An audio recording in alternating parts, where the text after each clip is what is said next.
Hello again. The final offering of the morning is a study from the students a group of students at Sussex University who are autistic and autistic. I'm so sorry, autistic, and it is.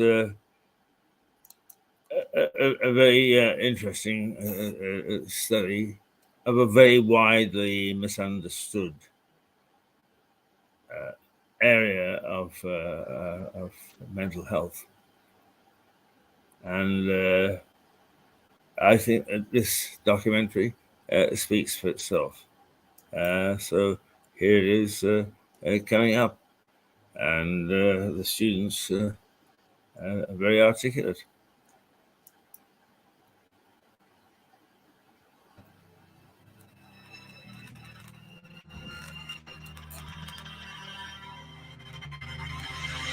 Hi, I'm Dawn from New Jersey. Hi, 我是臧启亮，我来自中国。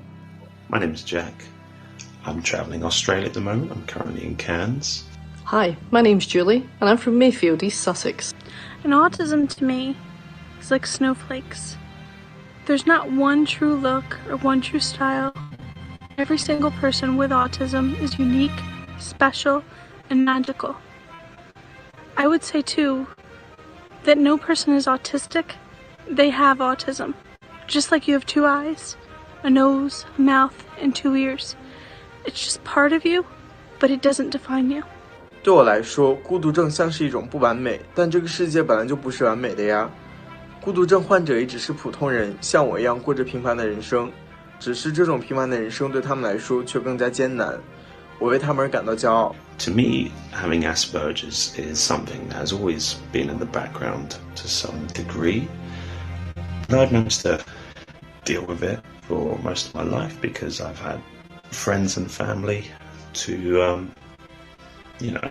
demonstrate to me that I can do everything just like everybody else.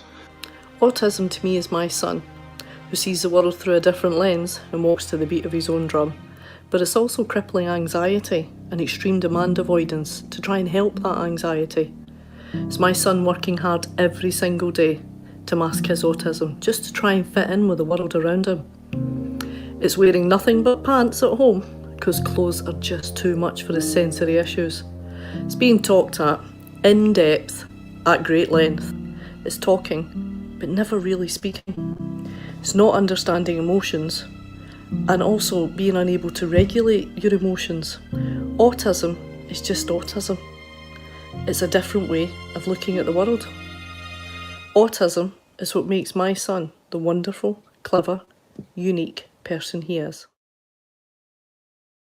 My name is Max Brown and I work at the University of Sussex and I am a student advisor for students with autism.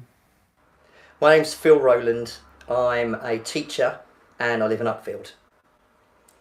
I'm Debbie and I obviously live in Uckfield as well. And I'm a Special Educational Needs Coordinator, which is a SENCO. My name's Julie. I am mum to Sam. Sam's 8 now and was finally diagnosed with autism and sensory processing disorder and severe anxiety. Actually, it was May 2017. It was a long road to get that diagnosis. Yeah, we have the 3 boys, that's what we have. I guess we don't know what a normal child is like. So we don't really know how much of what their behaviour is actually just normal sibling behaviour and how much is it because of the autism and that sort of thing. So we don't know.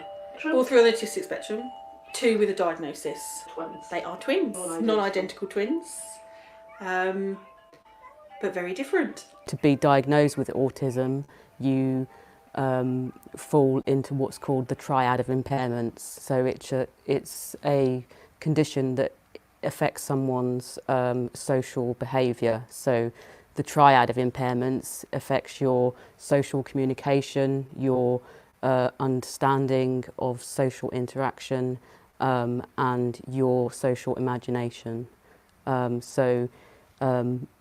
Unfortunately, the way that autism is classified, it's from an approach that classifies a person as having a deficit in those 3 areas of social functioning.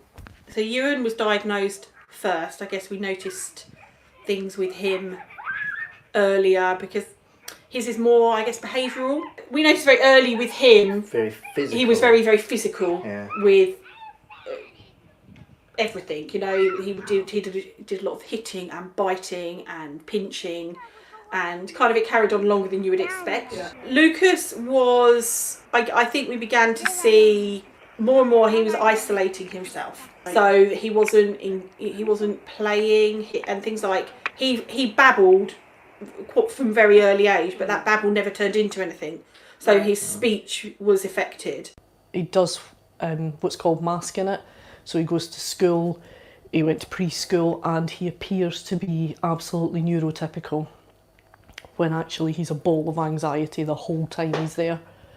And then he comes home, and that's when he explodes. The best analogy I've seen for it, I don't know if it's an analogy or a metaphor, but anyway, it's a Coke bottle, and you shake it a little bit in the morning, then you shake it a little bit with each thing that happens throughout the day, and by the end of the day, that Coke bottle explodes. That was Sam.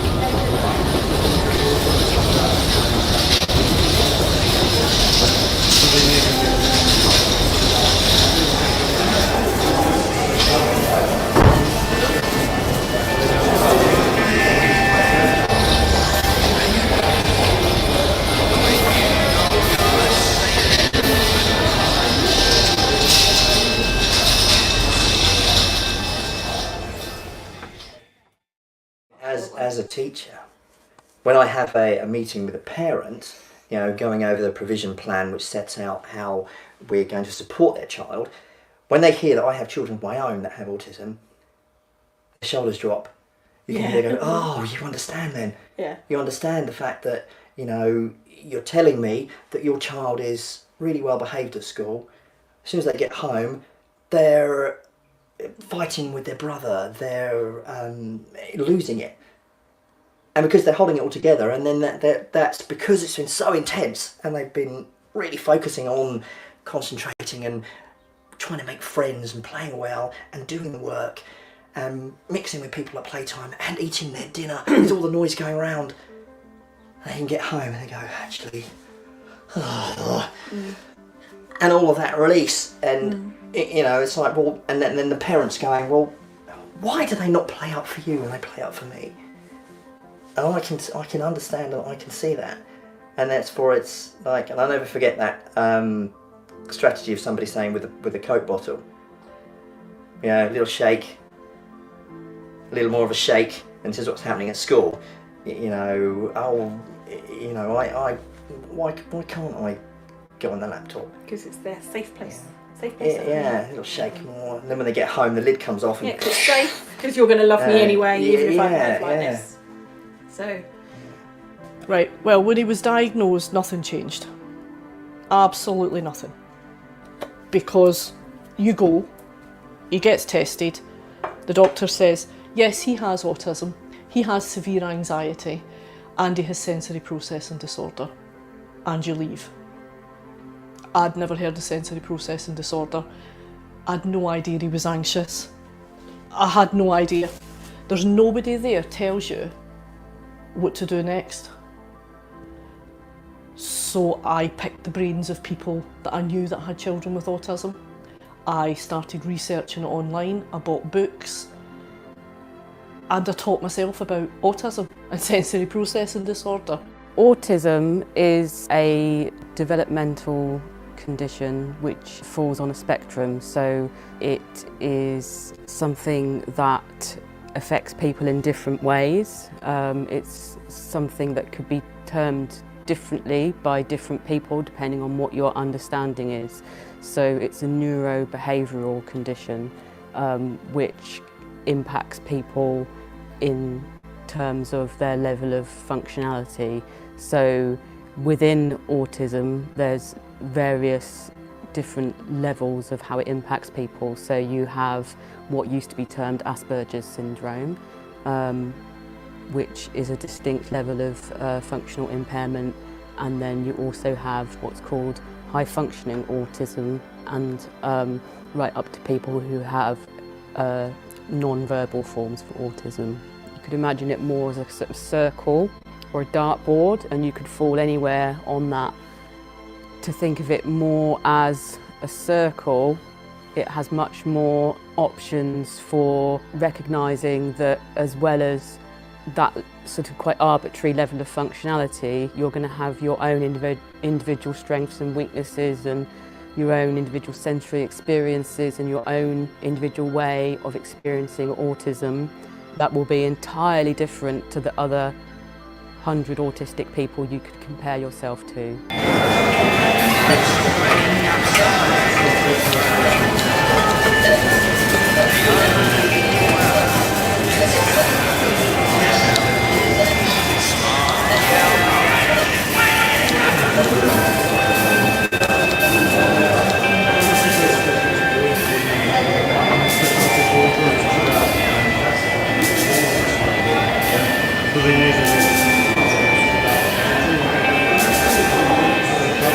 Sam, we need to leave the comic alone now. We need to go. Sam, Sam, Sam, come on. Come on, darling. Let's go now. Sam talks non-stop. Talks about everything. Well, no, he doesn't talk about everything. He just talks. He talks non-stop. But he talks about nothing. I don't know how he feels. I don't know what he thinks. I don't know anything of any importance. I don't know what he did at school during the day because he's unable to tell me. He communicates to me through his behaviour. So if he's having a meltdown, that's because he is anxious. Or it's too much, he's overwhelmed. These are the words that I'm teaching him to use now, are the words overwhelmed, anxious, because he doesn't understand emotions, really. So I took them to the hairdressers. I was really anxious, and I'd said to Lucas particularly, you know the clippers that Daddy uses for his hair, would you like to give those a go? And not thinking, I guess the thing again with autism is you just don't know how they're going to react in any situation. So I was thinking, there's going to be the noise of the clippers. Will that trip him up? Will there be other Will it people be there? that he doesn't know the setting? Will it be that he doesn't know the person that's killing his hair? Doesn't like the feel of it. Will he not want to wear the feeling of the hair. cape thing?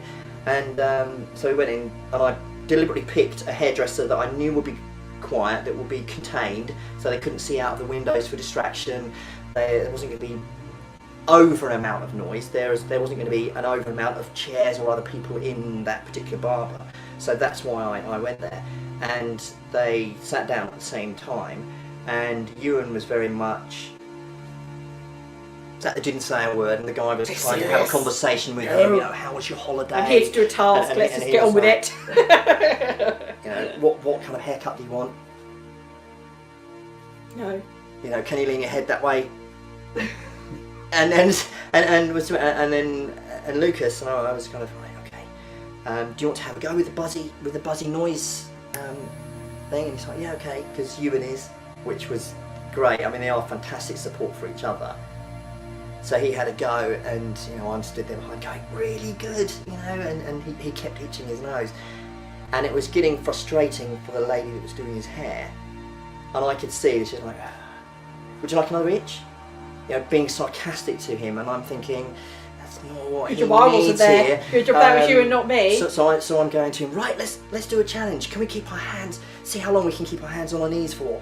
and you know, was doing things like that, and which worked. And he came out, and you know, he had all his hair cut, and it was tingly, and I was jumping up and down, and the hairdressers going, really well done, that's absolutely fantastic. It's just a haircut. A lot of people with autism have a sensory sensitivity, so they can be really sensitive to noise or to light or something like that. So all these things that could happen that could be unpredictable or could be sensory quite overwhelming, sometimes that could be happening to the extent that it could cause quite a lot of anxiety and distress for someone, that it could cause them to tip over into what's called meltdown. So that could cause such a level of kind of distress and panic for someone that it can mean that that person can have a situation where they are just so overwhelmed, they're just kind of really just don't know what to do. So that is a kind of extreme example of where things have become too much for an autistic person. If he, for example, doesn't want to get dressed and doesn't want to put his shoes on, so he's pitching a fit outside the front door, doesn't want to put his shoes on, that's because he's afraid or anxious to do what I'm asking him to do. So he does a thing that's called demand avoidance. That's another thing I've learned, demand avoidance. So instead of telling me like other children would, Mummy, I don't want to go here, Mummy, I don't like this, Mummy, this doesn't sound like a good thing, Mummy, this scares me, he throws shoes at my head, or he hits his head off the wall, or he screams this high-pitched scream while throwing himself around the room. Hugh does not like showers, only buckets, and hates water in or even near his eyes. I got Hugh into the bathroom. I locked the door, and Hugh took one look at the water and started shouting. No bath! Hugh, you need a bath. No bath! Shit. Completely forgotten to give Hugh a countdown for his bath. No bath!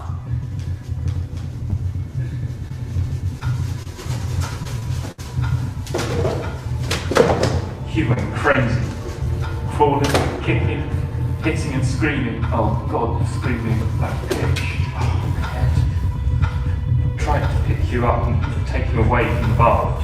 I got punched, kicked, managed to get him into the bedroom, still screaming and lashing out.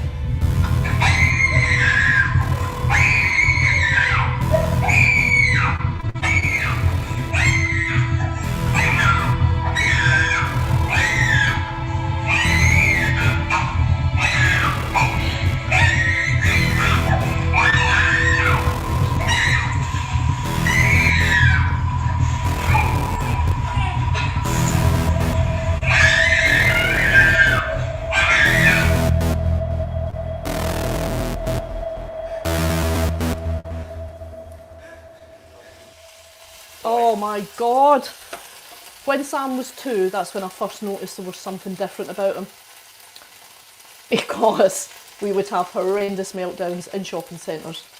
And I mean horrendous. There was one in House of Fraser that, well, I think it was Blue Water, but it started in House of Fraser. And the reason he had a meltdown was because I wouldn't let him run around the car park. I wouldn't let him run around the car park. So he threw himself in the middle of the road in the car park and screamed and kicked and punched, and I had to pick him up, walked down to Blue Water, and I dumped him at the door of House of Fraser. And he followed me and then threw himself on the floor and screamed. He did that for half of Blue Water. And people were pointing and staring. It's like, this is my child. He's not naughty, he has autism, and the noises that you are making is too much for him. I'm not saying the world needs to change to accommodate my child, just saying it needs to just stare and judge a bit less. Or maybe shouldn't say stuff like that. This is my family, this is what we are, this is what we look like, this is us. And I think most of the time, I think we are fairly chilled. I think we don't worry too much when we're out what people think, actually. I think on the whole we really don't. We've never had anyone say anything to us. I would dare them, if I'm honest. But I would love. But I find going out with your dad very difficult. you're doing a good job. Yeah, that's what we never get. Appreciation of it. Yeah, it's always. So you pick up on that. I don't seem to see what anyone else. I do. But it's to go. No, I can see your children challenging. You're doing great. You know, and then like if that's. But then how often do you say that to other parents? You don't. I do. I do. Yeah. I give smiles. Give encouraging smiles. Yeah, I do because I know I want. I've been, I shouldn't have cried. I've cried in shopping centres because I've been judged. So if I see somebody else who you can see struggling, I always make sure job, I do. Can change their whole day. Yeah. Although that would be what would guarantee me crying. If you told me I was doing a great job, I would go, oh. That's my biggest thing that I say to you a lot, and I say to my mum a lot, and I say is actually I beat myself up daily on the type of parent I am. And I always look at how much I'm failing my children and I should be doing more. And I said, I'm never, you know, I don't have anyone telling me any different. I said, I need someone to sometimes say to me, do you know what? You're a good parent. Your kids are so lucky to have you. And I don't get that. And so unless someone says that to me, I'm just going to assume that I'm crap.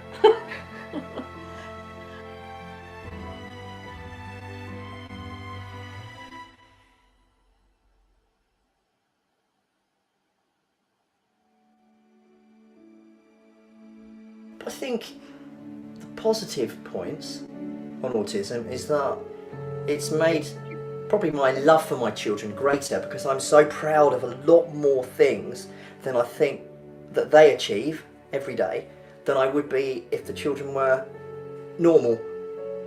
You know, and the little things mean more. Yeah. I think that's it. I think that's really it.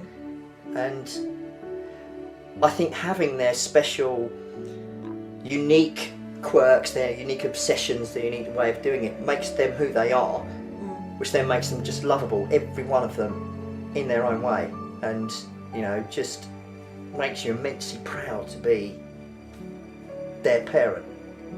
You know. What's the one piece of advice that you'd give to parents of children with autism? Fight for them. They deserve it, and it won't be given to them. It won't just naturally be given to them, and it should be.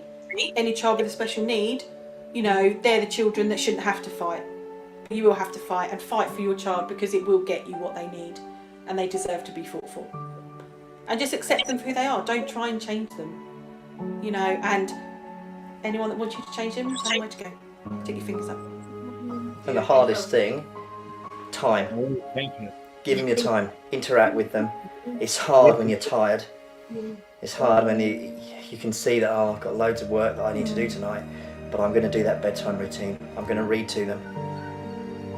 And if I don't do that, Mum will get a meltdown because I've broken the routine. But also, it's rewarding having that time. And be it them crawling all over me, or, you know, or bouncing on the trampoline, doing the story for bedtime, doing the bath time. Give them the time. However difficult it is, give them that time. Actually, the last thing I would say is you're doing a great job, because most of the time with a child with autism you won't feel like it, but you are.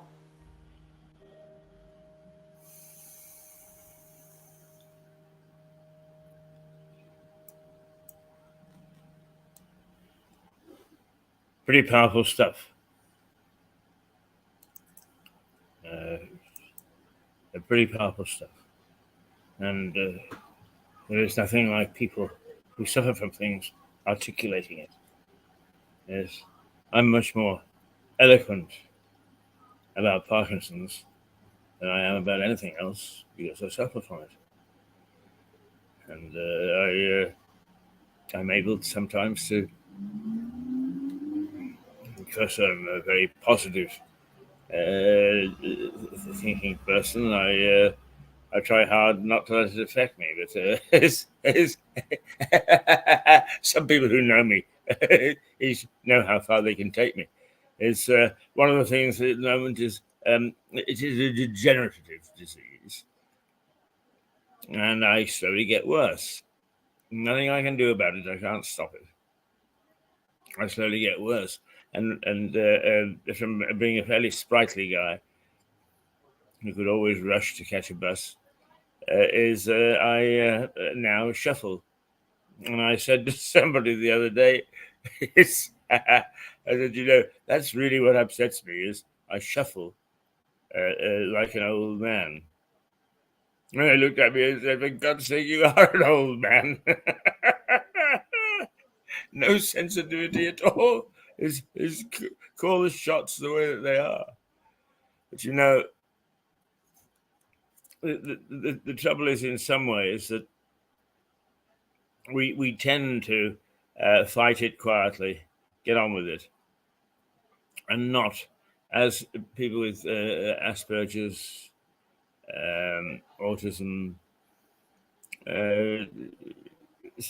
several other diseases and conditions, we tend not to highlight it. And perhaps we should do a bit more of it. Perhaps we should have some sort of a forum. I sent out a little greeting card to friends. I'm a great fan of the Jackie Lawson cards, which are animated. And this one was a little cricket match. I got a response from some friends who live in Liverpool, who I've known for a long time, and we've shared adventures abroad together, and have gone on a good many different missions to different parts of the world, trying hard to help other societies. I suppose, really, I do see that as part of my duty. Sometimes it's not welcome. Sometimes I don't do it terribly well. But I do think of it as part of my duty. Anyway, I sent out this little card, and I got back the plaintiff from his Russian wife. That is, Arthur is very amused at your card, this animated cricket match, that he now has Parkinson's, so that he's debilitated, where he had to go into a nursing home, but he absolutely hated it, and is now at home, and we're making special preparations. Luckily, I am not at the state where I have to go into a nursing home. I look after myself. I live alone. I wouldn't mind half a dozen pretty girls in the apartment with me, but that's not the way that the cookie crumbles. I am luckily still self-sufficient. But I know more people who have Parkinson's, and my message to you is don't give up. As the aliens in Galaxy Quest, the movie, if you've ever seen it, say, never give up, never surrender. And that's my motto. Never give up, never surrender in anything that I do.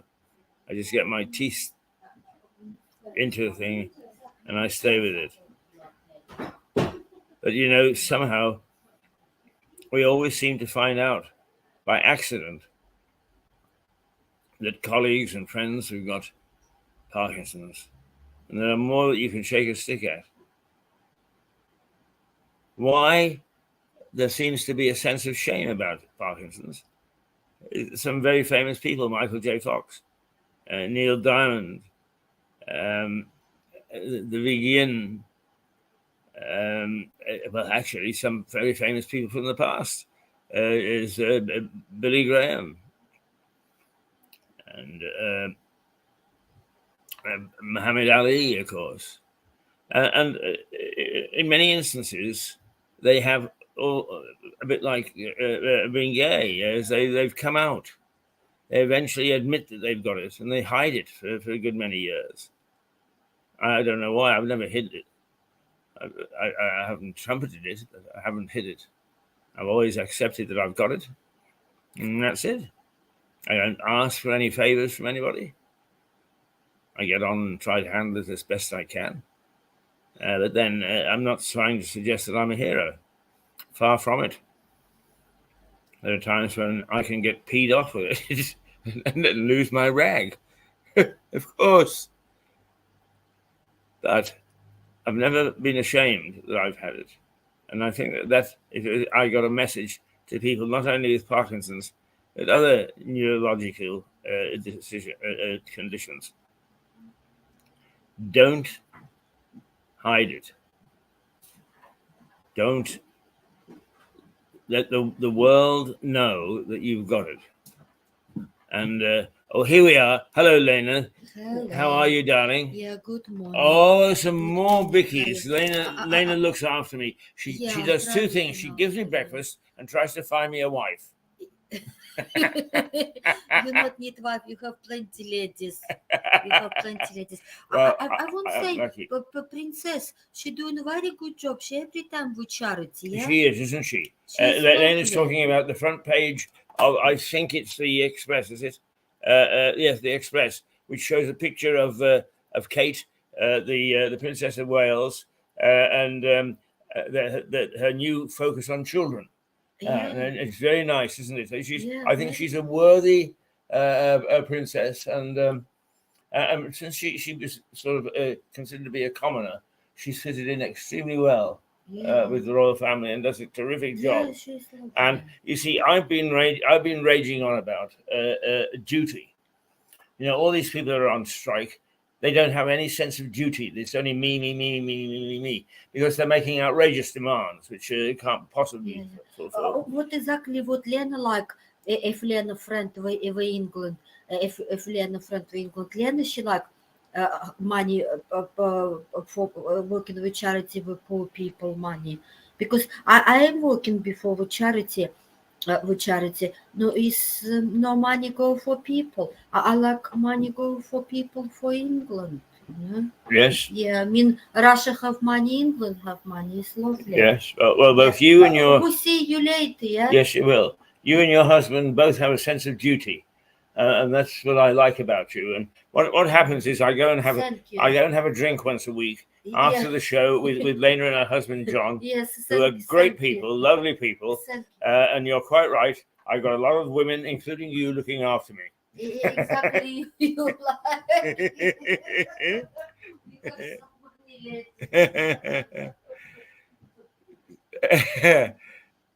That's the fun of doing this sort of television, where anything goes, and you meet some very, very interesting people. And we are Mirador Television, out of the White Hart Hotel, and it's in Lewis, and the whole theme is that we are open. We're not tucked away in a studio. We're actually in a bar in the hotel, famous hotel, with a terrific history. But nonetheless, if people walk in and want to talk, we talk. We say no to no one. And it brings up very interesting things from time to time and very interesting people. In the meantime, what we try to do is to reflect what's going on in our world, and a wide variety of opinions. We are not owned by any big organization. I am the mogul, if you like. I call the shots. And so I give free rein to all the people that contribute to this television station, this television enterprise, this broadcast. And I will only give them one rule: they must not libel. Well, we take obscenity as a libel, but they must not libel. After that, they can express their opinions as they wish, and we get a whole variety. And we're not afraid to let dissident views, as long as they are not threatening violence. We are quite happy for people to not take on the establishment's view of things. We take on all sorts of different causes. We, as you can see,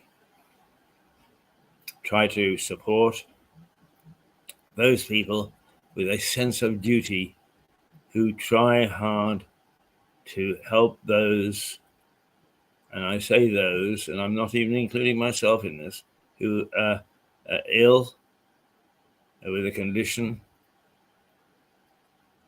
It's not widely known that our former mayor, Stephen Catlin, is quite ill. We like to think that we give Stephen a voice whenever he wants it. We have all sorts of people who no longer can work, but who pop in or pop up on Mirador. So if you want, we are not a television meant for you to sit down at 8:30 in the morning and watch through until 11 o'clock. It's damn near 11 now. We are not in any way fixed. So what we encourage you to do is to pop in and out. Sometimes you'll find it all dull and boring, and other times you'll find, oh my goodness me, I didn't know that. One thing we do regularly is we let people know about the community in which they live. And we let other people know about the community in which we live, because we've got some fascinating stories to tell. Our motto is, we are local but not parochial. You don't hear about lost cats on Mirador, but what you do is you hear about things that have happened locally that are pertinent to the rest of the world, and you hear about things that are pertinent to the rest of the world that are also pertinent to us in this community. And so we see ourselves as linking communities around the world. We have some fascinating people who contribute. Now, let me just end today by saying that we are to help you not be bored silly. We are altering our format. We go on the air as usual at 8:30, and we run through until 9, and we just look at the newspapers. We run the odd feature, and we look at what's happening locally in the news. Oh. Then we break for half an hour, and we come back at 9:30 with some form of program. Never know what it is. It's different each day. And then we break again for another 15 minutes until 10:15, and we come back with another item, normally from our archives. We are planning to institute interviews almost on a daily basis at 10:30,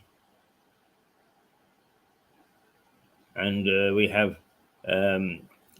already we have Suzanne Mouchot from New York, Melissa Conte from New York, both of whom are fascinating people that we interview regularly.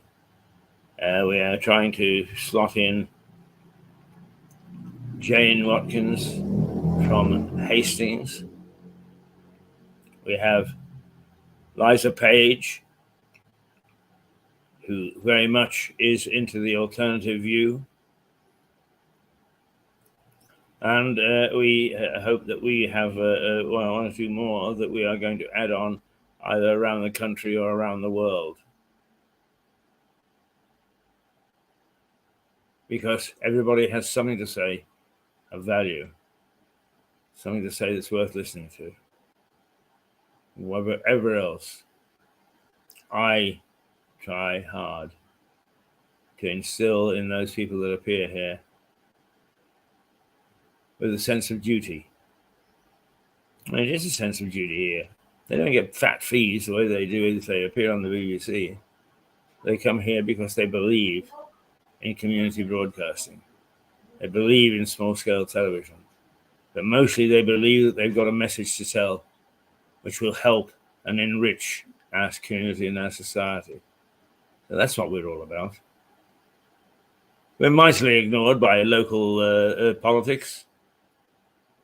But then I seriously question that people go into politics anymore for a sense of duty. There's always a little tag at the end with the pound sign on it. Personally, I would strip all that away and then see who turns up to try to better their community. And that goes for actually for instance, the banking community has absolutely no sense of duty to its community. It is rotten and it's corrupt and it is arrogant. But governments, as they're constituted at the moment, are scared silly of the financial community. So they get away with absolute murder. 28, 29, 30% for a credit card. And nobody says boo. Nobody says boo. You cut that in half and immediately you would help the cost of living. We've been pushed into a cashless society, so cards, whether they be debit cards or whether they be credit cards, are widely used. If it's a debit card and you go over, you get dinged about £1 a day for anything that you have in terms of an overdraft.